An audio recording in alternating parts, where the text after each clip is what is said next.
मे 24 वाले स्टूडेंट्स, क्या हाल चाल है आप लोगों के। तो यार एक बहुत ज़रूरी बात आप लोगों से करने आया हूँ। ज़रूरी बात क्या है कि पिछले दिनों में ना रेगुलर बेसिस पे कुछ ना कुछ मैसेजेस आ रहे हैं कि सर अब ना टाइम कम रह गया मे 24 के लिए, हम लोगों ने तैयारी ज़्यादा की नहीं है, तो अब ना आप हमें एबीसी एनालिसिस बता दो, ठीक है ना, मतलब ज़रूरी वाले चैप्टर्स बता दो, हम सिर्फ उतना कर लेंगे, हम सारा करने का हमारे पास टाइम नहीं है।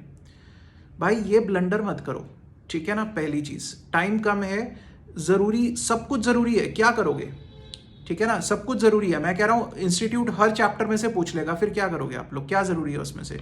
ये एबीसी एनालिसिस के पीछे मत भागा करो।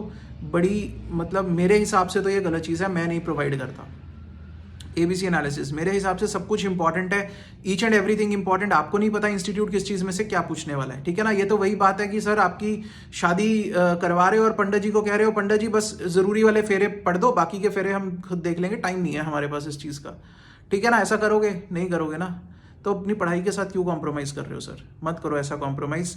तो इस चीज़ को लेकर सावधान हो जाओ, एबीसी वेबीसी के पीछे मत जाओ भाई, ठीक है। पूरा सिलेबस करना है, उसमें जितना बेस्ट कर सकते हो अपना करो, एटलीस्ट अपना जितना भी कंसेप्चुअल पार्ट है एटलीस्ट उतना तो कर जाओ, ठीक है। अभी कुछ नहीं है, कॉस्टिंग एफएम के आपके पास यूट्यूब पे पूरे पूरे लेक्चर्स पड़े हैं इस चैनल पे, ठीक है ना। अगर आपने अभी तक नहीं देखे एक बार जाके प्लेलिस्ट सेक्शन चेक करो, पूरे पूरे लेक्चर पड़े हैं आपके पास, एटलीस्ट कॉन्सेप्ट तो समझ जाओ भाई, अभी भी वक्त है। उतना कॉन्सेप्ट भी समझ जाओगे ना कुछ आप एग्जाम में डेफिनेटली अटेम्प्ट करके आ सकते हो।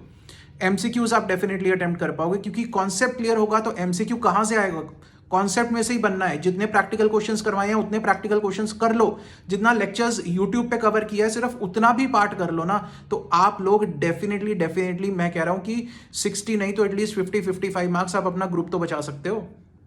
तो क्यों नहीं कोशिश कर रहे हो, ये एबीसी के पीछे मत जाओ, सब कुछ इंपॉर्टेंट है। मेरे से ये मत पूछो कि सर सिर्फ और सिर्फ गिनती चुनती के 4 टॉपिक बता दो, हमें सिर्फ उतना कर जाएंगे, उतने से हम पास हो जाएंगे, ऐसा होने वाला नहीं है, फिर आप पास होने वाले नहीं हो, ठीक है ना। फिर क्रूअल वर्ड्स हैं, ठीक है, लेकिन आप पास होने वाले फिर नहीं हो। तो इस चीज से बचो, सावधान रहो, अपनी तैयारी अच्छे से करो, जितना वक्त है उसको इस चीज में वेस्ट मत करो कि मैं पहले ये जान लूं कि इंपॉर्टेंट टॉपिक्स कौन से हैं फिर मैं पढ़ाई करूंगा। नहीं, अपनी पढ़ाई करो और उसमें जितना बेस्ट कर सकते हो वो करो, that is the most important thing. तो ये एक छोटा सा मैसेज सभी लोगों के लिए है, क्योंकि पिछले दिनों में काफी मैसेजेस आए ऐसे और मैं हैरान था कि यार तुम लोग क्या तैयारी पिछले 6 महीने से क्या कर रहे थे फिर तुम।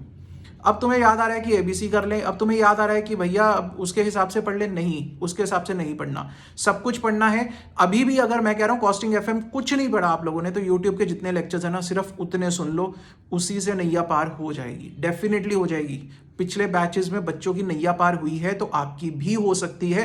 सिर्फ सेल्फ बिलीफ रखो इस चीज में, अपने ऊपर विश्वास रखो कि हम कर सकते हैं, तो हो जाएगा, कोई दिक्कत की बात नहीं है, ठीक है। That is the most important thing. बाकी आप लोग तैयारी अपनी करते रहो। All the best guys.